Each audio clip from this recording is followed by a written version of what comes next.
The first contact protocols had been written and rewritten over 60 years. Linguists revised them. Philosophers argued over them. Military strategists quietly inserted contingency clauses that the diplomats always removed. By the time the UNCS Resolute picked up the signal on the edge of the Kuiper Belt in March of 2189, the protocols were 4,400 pages long, translated into 11 languages, and stored in a hardened server vault that required 2 officers and a rotating cipher key to access. Nobody reached for the vault. What Lieutenant Commander Aisha Ndiaye actually said, when the signal resolved itself into a repeating geometric pattern that matched no known pulsar signature, was, "That's not natural." It wasn't. The object, later designated Kuiper Contact 1 or KC-1 in the dry shorthand that humanities institutions always default to under pressure, was 1.4 kilometers in length. Roughly wedge-shaped. Metallic. Radiating in thermal bands that suggested internal power generation. It was not moving in any trajectory consistent with gravitational mechanics. It was, in fact, decelerating.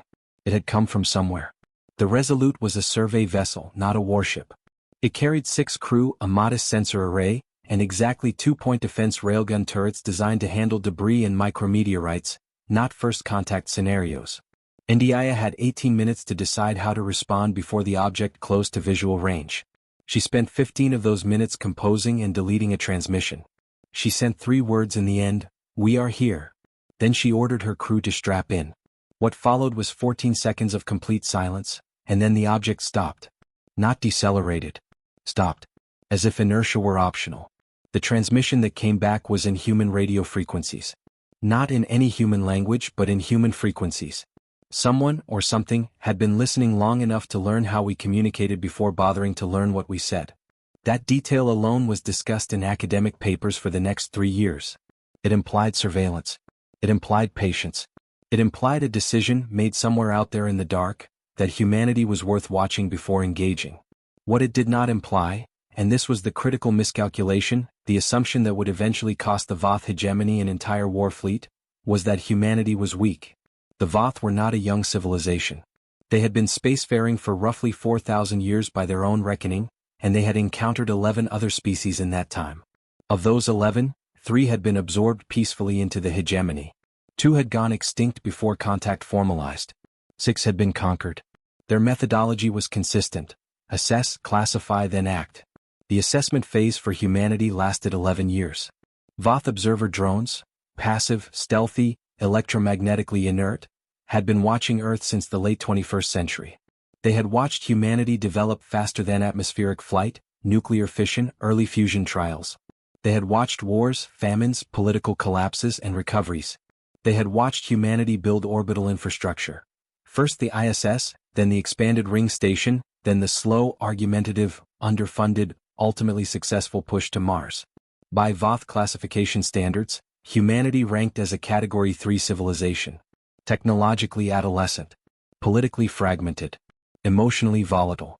Biologically durable but small in number, roughly 12 billion scattered across 2 inhabited worlds and a handful of outposts.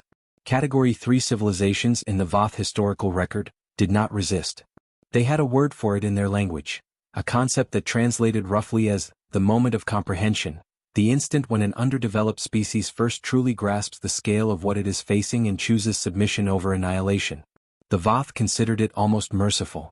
They would arrive with overwhelming force, demonstrate capability, and wait for the comprehension moment. It had never failed. They had not accounted for the possibility that a species could look at overwhelming force and start doing math instead of surrendering. The diplomatic phase lasted 7 months. Voth representatives, 3 of them in a shuttle that landed at a pre-agreed neutral site in the Sahara, were tall, bilaterally symmetrical, and deeply uninterested in anything humanity had to say. The lead diplomat, whose name rendered in English phonetics as something like Velsoren, opened the first session by placing a holographic map of the Milky Way on the table. He highlighted 14 star systems. He indicated Earth. He drew a line. Everything on one side of the line was hegemony space. Earth was on the wrong side. The human delegation, a carefully selected team of diplomats, scientists, and 2 people whose job titles officially read technical advisors, but whose uniforms bore the discreet insignia of the United Nations Defense Directorate, listened politely. They asked questions. They requested clarification on timelines. They asked about resource extraction, population relocation options, and governance structures. Velsoren found the questions mildly puzzling. The species he had encountered before did not generally ask this many procedural questions. They wept, or they raged, or they went silent. These humans were taking notes. What he didn't know, what the Voth assessment drones had missed because they had been watching civilian infrastructure rather than the classified military development programs buried in Antarctic research stations and Martian subsurface complexes, was that humanity had been building something for the past 40 years specifically because this scenario had always seemed, to a statistically significant number of human strategic analysts, like an inevitability. Not because humans were paranoid. Because they were, as a species, congenitally incapable of receiving a worst-case scenario briefing without someone in the room quietly asking, "But what if we had to fight back?" That instinct, equal parts preparation and stubbornness, had a long history on Earth. It had built walls, trained soldiers, funded navies, launched satellites, and eventually, in a classified facility on the far side of the moon, produced something that had no name in any Voth classification system. Velsoren gave humanity 90 days to begin the formal transfer of sovereignty. The human delegation thanked him for his time. The moment the shuttle lifted off from the Sahara, the two technical advisors opened encrypted channels to UNDD command and said 4 words. Begin the activation sequence. 90 days. The Voth had given humanity 90 days. They would later debate among themselves whether any amount of time would have changed the outcome. The answer most analysts agreed was no. You cannot account for what you cannot see. And for 11 years of careful observation, the Voth had been watching the wrong things. The facility had no official name on any document that could be subpoenaed, leaked, or intercepted.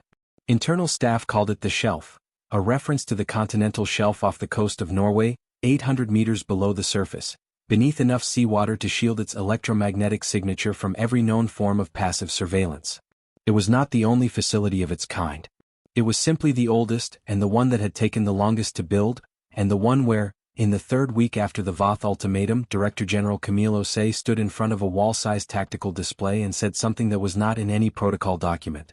"Show me what we actually have." What they actually had was the product of 4 decades of investment that had survived budget cuts, 3 changes in UN leadership, 2 internal scandals, and the persistent institutional pressure to spend the money on something more immediately visible. It had survived because of a small, stubborn coalition of defense ministers, strategic analysts, and scientists who had kept returning to the same argument: the universe is too large and too old for us to be the most dangerous thing in it. We should be ready. They had not been given everything they asked for. They had been given enough.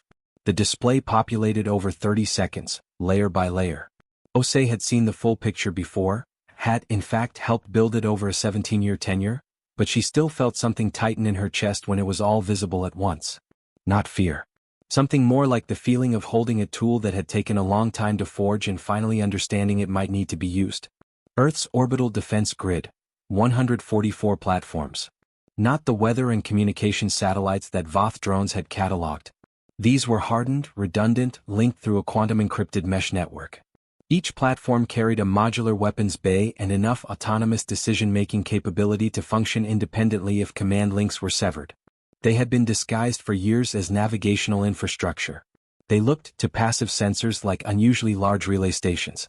The Martian defensive installations, 12 ground-based mass driver arrays, 3 orbital platforms, and an early warning network covering the entire approach corridor from the outer system. The deep space assets. This was the part that even most of the UN Security Council didn't know the full scope of. 17 vessels, ranging from 400 to 1,100 meters in length, currently positioned at various points in the outer solar system under emissions blackout protocols. Not survey ships. Not transports. The UNDD had spent 22 years quietly reclassifying construction contracts, running procurement through shell organizations, and assembling these ships in the asteroid belt where the sensor shadow of Jupiter's radiation belts provided natural interference. They were not the most advanced ships humanity could theoretically build. They were the most advanced ships humanity could realistically build, man, and sustain with existing industrial capacity and the absolute requirement that their existence not be detectable. Credible deterrence, the original program brief had called it. Not overmatch. Not invincibility. The realistic, achievable goal of making any attack on humanity expensive enough to make an aggressor reconsider. But the Voth hadn't reconsidered, because the Voth didn't know any of this existed. The critical failure in the Voth intelligence picture was not any single sensor gap. It was a conceptual one. Voth civilization had evolved from a hierarchical social structure in which information was stratified by rank. Their own military development was visible, intentionally so. Projecting capability was a standard element of Voth deterrence doctrine. They did not hide what they had built, because hiding capability was not something their strategic culture considered logical. Why conceal a weapon? The entire point of a weapon was that others knew you had it.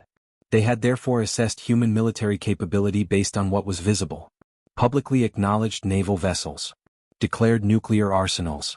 The orbital platforms humanity had officially registered with the nascent interstellar treaty bodies that the Voth had quietly established as a mechanism for monitoring emerging civilizations.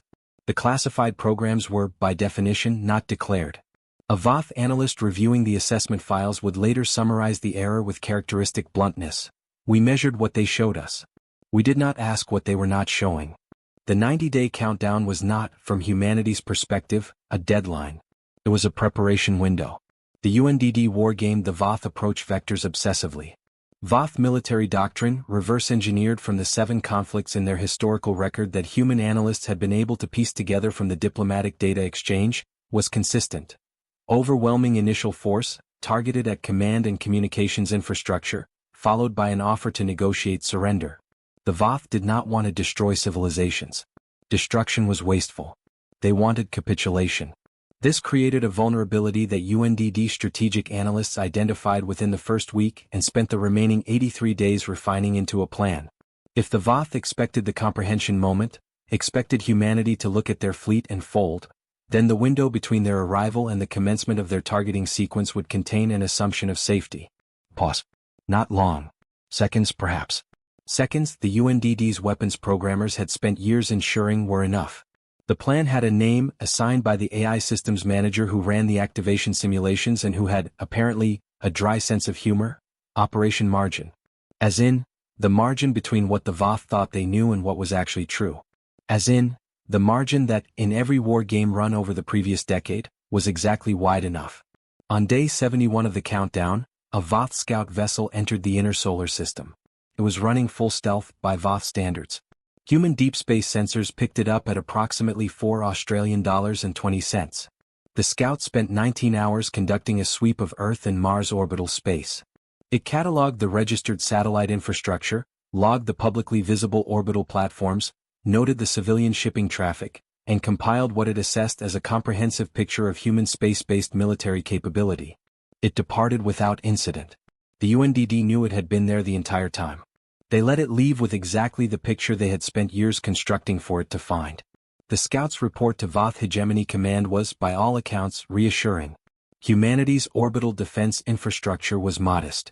Their deep space assets appeared limited to survey and commercial traffic.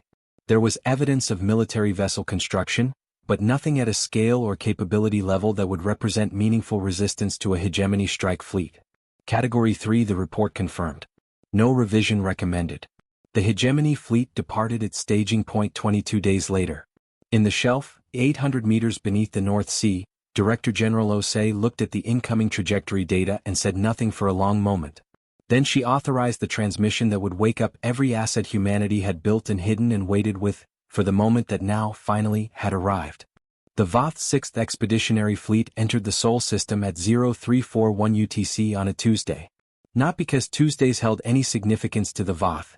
They had no concept of a 7-day week, but because their jump navigation had placed them at the optimal gravitational insertion point for an approach to the inner system, and that insertion point happened to correspond to what humans would mark on a calendar as the 14th of August, a Tuesday in the year 2189. The fleet was substantial. Not the full weight of Voth military power, that was distributed across 14 star systems and was not something the hegemony committed to a single operation against a Category 3 civilization.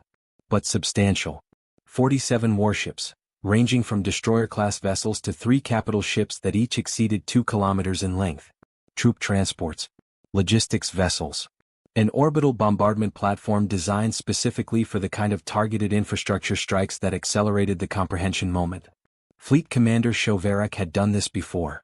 Not personally, this was his 2nd Expeditionary Command, but the doctrine was old and the outcomes were reliable. Arrive at a ratio of force that made resistance visually incomprehensible. Allow the defending civilization to observe the fleet in formation. Transmit the final notification of terms. Wait for response. The entire sequence, from insertion to anticipated surrender signal, typically took between 6 and 14 hours. Shovarek had scheduled a meal for hour 3. He expected to be bored. At the moment of Voth fleet insertion, four things happened simultaneously across the Sol system. None of them were visible on the surface of Earth, where it was still a quiet pre-dawn on the Atlantic coast. The cities were dark and largely asleep, because the UNDD had made a deliberate decision not to issue a public alert.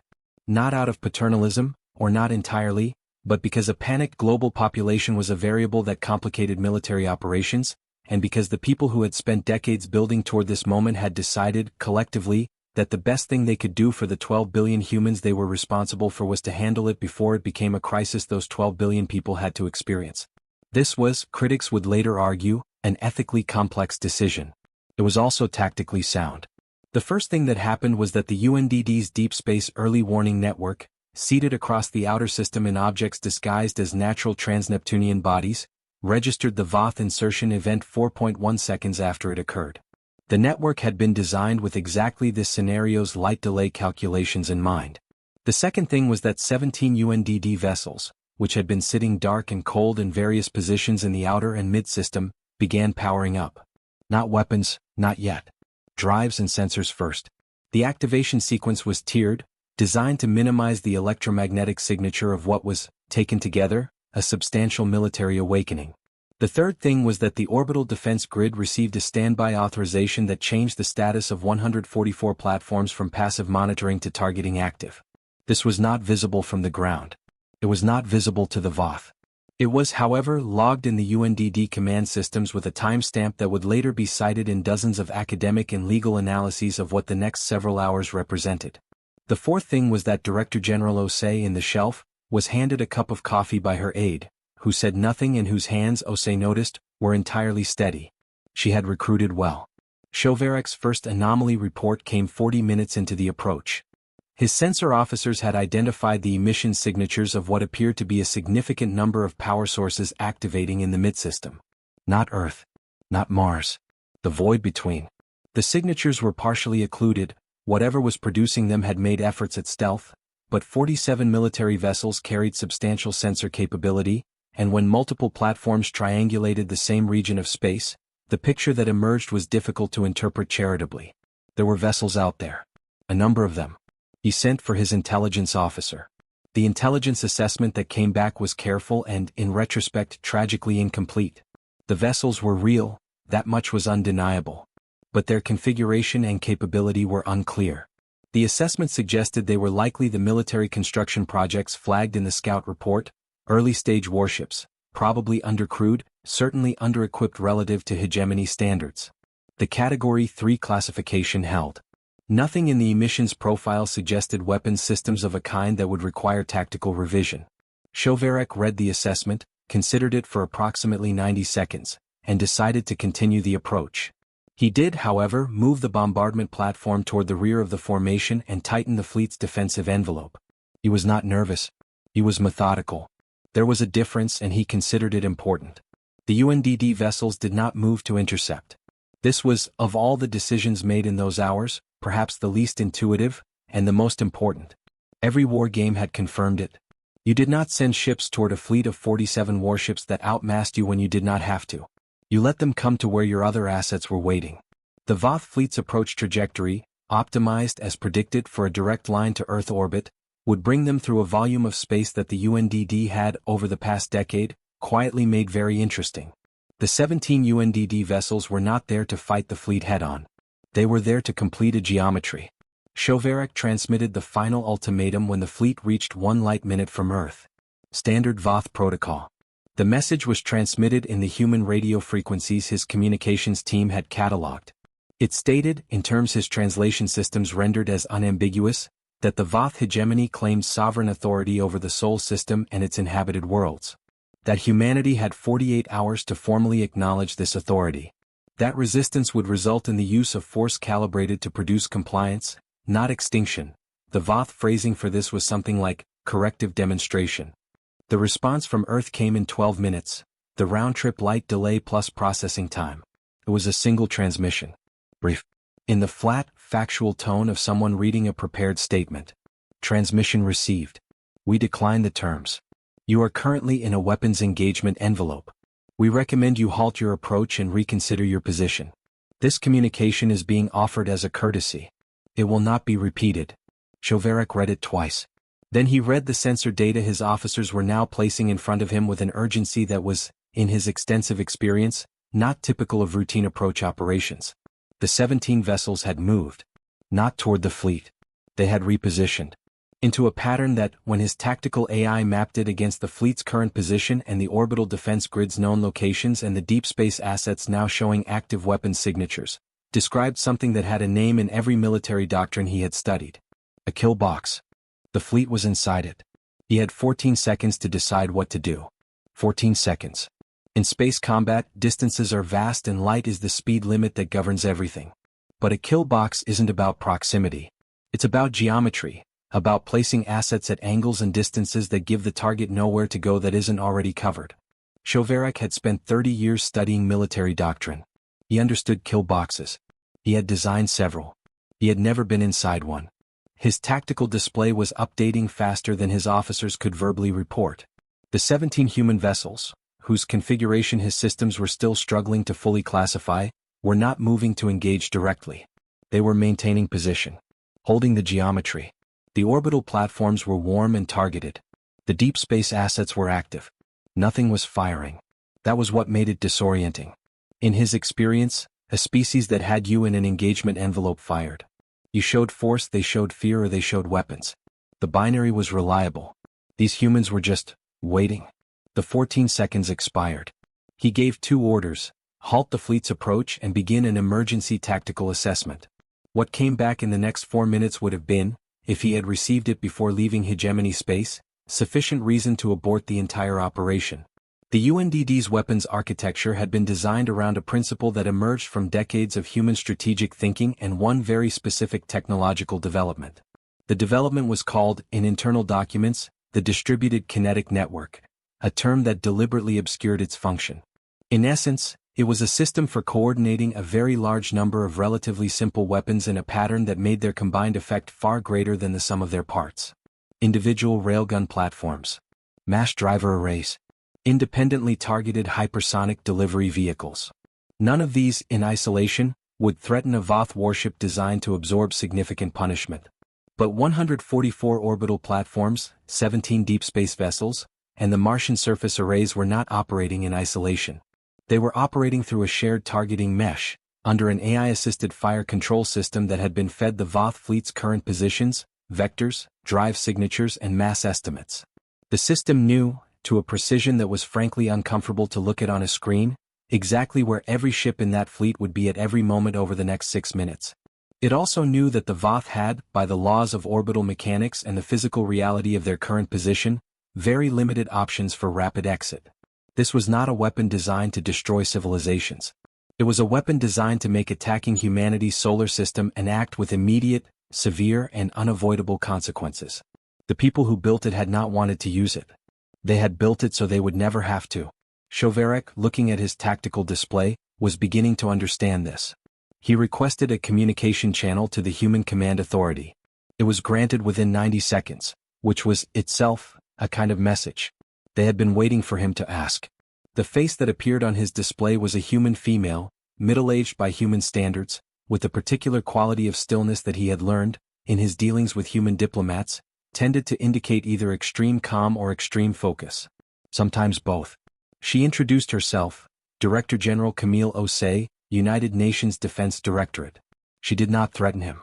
She did not gloat. She did not deliver a speech. She said, "Commander, you've had time to review your situation. I'd like to discuss an alternative to the next several minutes." Chauverik asked, with the directness that was a Voth social norm, what those next several minutes would involve if he declined to discuss alternatives. Osei said, "I'd rather not demonstrate. I'm telling you that you're in an engagement envelope because I believe you're a professional and professionals respond to accurate information. We don't want to destroy your fleet. We want you to understand that this solar system has a defense capability that was not in your intelligence picture, and to take that information back to your hegemony." He asked why they had not disclosed this capability during the diplomatic phase. There was a pause of about 2 seconds before she answered. Because the diplomatic phase was designed by the hegemony to produce one outcome. We didn't have a way to change that outcome with words. So we changed it with geometry. He looked at his tactical display again. The geometry had not changed. The weapons were still warm. The pattern was still describing, with quiet precision, the location of every ship under his command. He asked for 30 minutes to consult with his officers. She gave him 45. What happened in those 45 minutes inside the Voth fleet was not recorded in any document that humans would ever have access to. But the outcome was legible. Chauverec's tactical team had, by that point, finished a full assessment of the human weapons architecture. The conclusions were not ambiguous. The distributed kinetic network, once activated, could achieve a targeting sequence against the fleet in a window that his damage control projections assessed as catastrophic. Not theoretical catastrophe, projected loss rates of between 60 and 80% of fleet combat capability in a time window measured in seconds. Not hours. Not minutes. Seconds. The 3-second war, some human journalists would later call it. The battle that lasted 3 seconds because it never actually started, because one side did the math and the math was clear, and someone on that side was professional enough to accept what the math said. This was not a story about human weapons being magic. The railguns and mass drivers and kinetic interceptors were real physics, projectile mass, velocity, targeting precision. The Voth ships were armored but they were not invincible, and the weight of coordinated fire from that many platforms, at those angles, against that fleet size, produced numbers that Chauverec's own tactical AI could not argue with. At minute 43 he reopened the channel. Director General. I am issuing a fleet standstill order. I am prepared to discuss terms for withdrawal. Osei did not smile. She nodded once and said, "Thank you, Commander. We'll begin." Behind her, someone in the room exhaled loudly enough to be picked up by the channel. She didn't acknowledge it. The negotiation lasted 11 days. Not because the fundamental terms were complicated but because they were unprecedented. Nothing in Voth diplomatic history included a framework for what Chauverec's situation represented. A Category 3 civilization that had chosen not to fire, could have fired, and was now sitting across a communication channel with the patience of a species that had apparently decided to let the silence do work that words could do less efficiently. The UNDD negotiating team was 6 people. Osei led, but she deferred frequently to a compact, precise man named Dr. Jakub Wierzbicki, whose title was listed as Senior Strategic Analyst and whose actual function, it became clear over the course of 11 days, was to serve as the team's institutional memory for everything the Voth had done to every other civilization they had encountered. Humanity had done the work. They had assembled, from archaeological records on 3 planets the Voth had absorbed, from intercepted communications, from the data package the Voth diplomatic team had provided, a picture of hegemony expansion history detailed enough to be used as leverage. The terms humanity proposed were not punitive. They were structural. The first term, formal recognition of Sol system sovereignty under a mutual non-interference framework. The Voth would withdraw beyond a defined boundary. Humanity would not pursue territorial expansion into hegemony space. The boundary would be monitored by both parties. Chauverec's communications to Hegemony Command on this point generated responses that cycled through several phases. Disbelief, then reassessment, then a political argument that apparently took 3 days to resolve. The hegemony had never formally acknowledged a Category 3 civilization's sovereign authority. The concept required a new classification category. Bureaucracy was, apparently, a universal problem. The second term was more sensitive. The 3 species that the hegemony had absorbed in the previous 2 centuries, whose cultural infrastructure still existed in varying states of preservation, would be granted protected status under the new framework. Humanity was not demanding their liberation, that was beyond practical reach.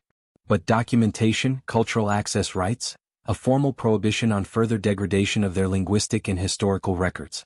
This term surprised Chauverec most. He had expected humanity to focus entirely on its own security. The extension of consideration to species humanity had never met and had no practical interest in protecting was, by Voth analytical frameworks, difficult to categorize. Wierzbicki, when Chauverec raised this point directly, said, "We've had a difficult history with what happens when powerful entities decide other groups don't merit consideration. We find we have a position on it." The third term was the one that Hegemony Command debated longest, and that Osei's team held firmest on. The Voth would share their catalog of known interstellar civilizations.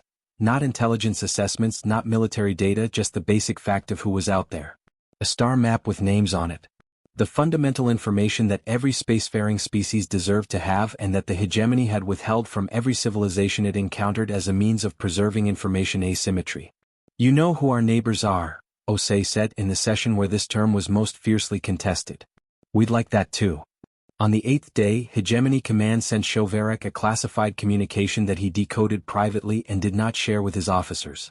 It asked him to assess the probability of successfully disengaging from the kill box without activating the human weapons network, not immediately but as a future option, once the tactical situation evolved. He thought about the question for a long time. Then he wrote back in terms his commanding officers would find uncomfortable but could not factually dispute. I assess the probability as low. More relevant, I assess the question as the wrong question. We came here to demonstrate that resistance to the hegemony was impractical. The demonstration went in the other direction. The tactical problem has become a strategic one. I recommend we resolve it strategically. He was not sure when he sent that whether it would end his career. It did not. The hegemony, whatever else could be said about it, produced professionals. The response that came back was terse and acknowledged nothing emotionally, but its instruction was clear: continue negotiations. The agreement was signed on the 11th day, digitally, simultaneously, through the communication channel, with legal teams on both sides certifying their respective authentication protocols. Shovarek's fleet began its withdrawal from Sol system within the hour. Osei watched the departure on the tactical display for a long time without speaking. Around her, the operational team was cycling through shutdown procedures, logging data, writing after-action notes. Someone had brought food from somewhere, sandwiches of all things, and they were being passed around with the particular exhausted gratitude of people who had been running on adrenaline and bad coffee for 11 days. Her aide appeared at her shoulder and said quietly that the Secretary General was requesting a call. She said she'd take it in 10 minutes. She kept watching the display. The Voth thermal signatures were receding, slowly by the standards of human impatience but measurably. The geometry of the kill box was dissolving as the fleet moved beyond its effective range. The 144 orbital platforms were standing down from targeting active status, one by one, as the AI system confirmed that each threat vector was no longer viable. The war that never started was ending. What came next? The public disclosure, the political arguments, the years of careful diplomatic relationship building with a civilization that had come to conquer and left having negotiated, was going to be its own challenge. Possibly a longer one. But tonight the math had worked out. The preparation had been sufficient. The professionals on both sides had found the same conclusion from different directions. She picked up the sandwich someone had left near her console. She took the call. The official Voth hegemony historical record classified the Sol system withdrawal under a designation that translated, approximately, as strategic reassessment event. Not a defeat. Not a retreat. A reassessment. This was, depending on one's perspective, either a face-saving institutional euphemism or a genuinely accurate description of what had happened. Shovarek's fleet had not been defeated in combat. No weapons had been fired. No ships had been destroyed. The hegemony had encountered a set of facts it had not anticipated, processed those facts through a command structure staffed by competent professionals, and altered its course. The internal report that followed, classified at the hegemony's highest security tier and not obtained by human intelligence for another 12 years, was, by all accounts, remarkable in its bluntness. It identified, with the detached precision that characterized Voth institutional writing, exactly what had gone wrong. The primary error was not the intelligence gap, though the intelligence gap was substantial and documented in extensive detail. The primary error was categorical assumption, the use of a classification system, Category 1 through 5, based on observed technological and political development, as a substitute for genuine assessment. The Category 3 designation had answered the question, "What are we dealing with?" before the question had been fully asked. The report used a phrase that became widely cited in subsequent hegemony military scholarship. We classified them before we understood them. This is the error. The secondary finding was more uncomfortable, and its inclusion in the report reflected the degree to which someone with genuine authority had insisted on honesty over institutional comfort. It stated, plainly, that the hegemony's 4,000-year record of successful expansion had produced a form of strategic complacency that was not visible from within the institution. Every previous encounter had confirmed the doctrine. Overwhelming force, demonstration, comprehension moment, capitulation. The pattern was so consistent that it had ceased to function as a hypothesis being tested and had become, functionally, an assumption being applied. Humanity had broken the pattern not by being more powerful, not initially, but by preparing as though the pattern could be broken. The UNDD's entire program was built on the premise that the comprehension moment could be delayed, redirected, or made to belong to someone else. The hegemony had never encountered a civilization that spent 40 years building toward this specific contingency because they took seriously the possibility that something like the hegemony existed. They had not asked themselves why humanity seemed unsurprised by first contact. The observation was in the intelligence record, that the human response to KC-1 had been measured, procedural, notably free of the shock or spiritual disorientation that first contact typically produced in Category 3 species. But no one had marked it as significant. In retrospect, it was everything. On Earth, the 11 months following the withdrawal agreement were not, as some commentators had anticipated, a period of global euphoria.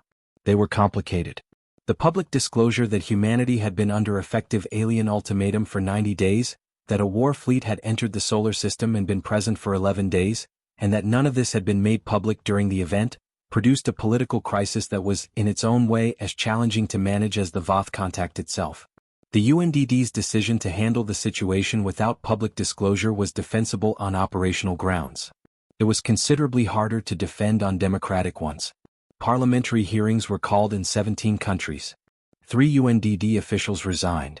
OSE submitted a formal explanation to the Secretary-General that ran to 340 pages and was, eventually, partially declassified and published, an unusual step that she had insisted on as a condition of her continued service.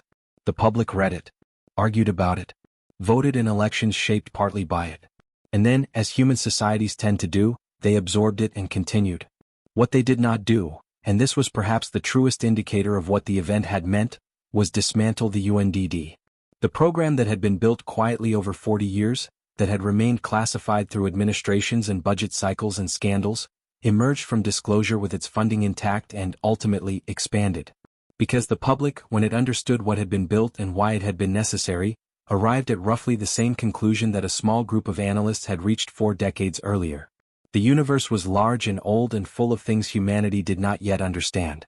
Preparation was not paranoia. It was mathematics.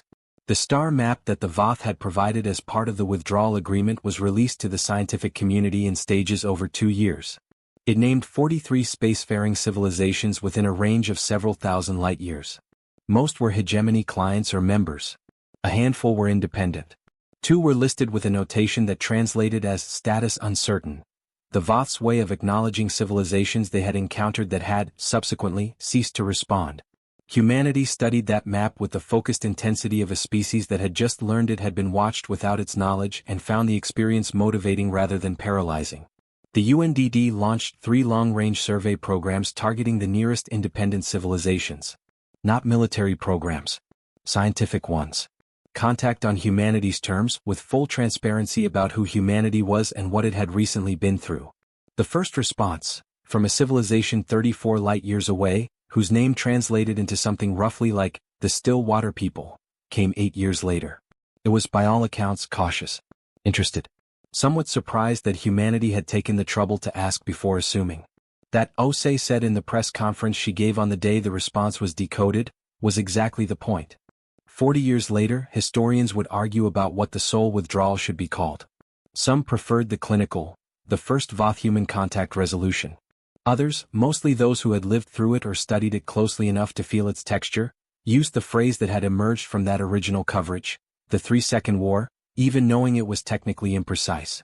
No war had been fought.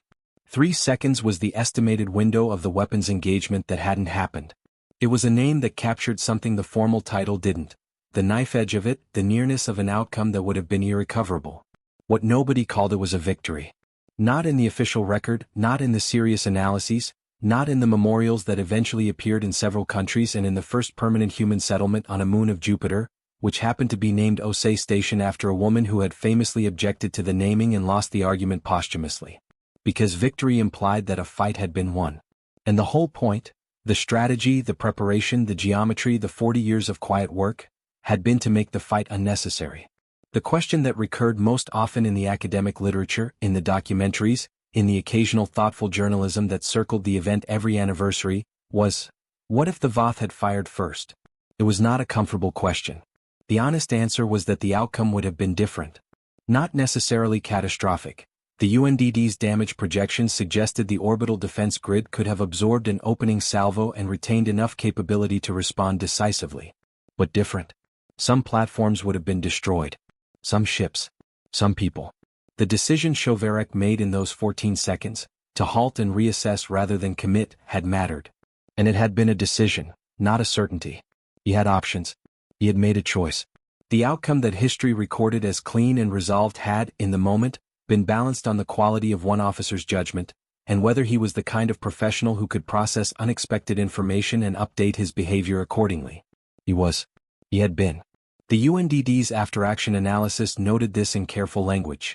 The successful resolution of the Sol system defense event was dependent on both the technical capability of the defensive architecture and the rational behavior of the opposing command authority. The former was within human control. The latter was not. Future defense planning should account for scenarios in which opposing command authority does not behave rationally. This was, in the dry vocabulary of institutional documents, the acknowledgement that they had been lucky.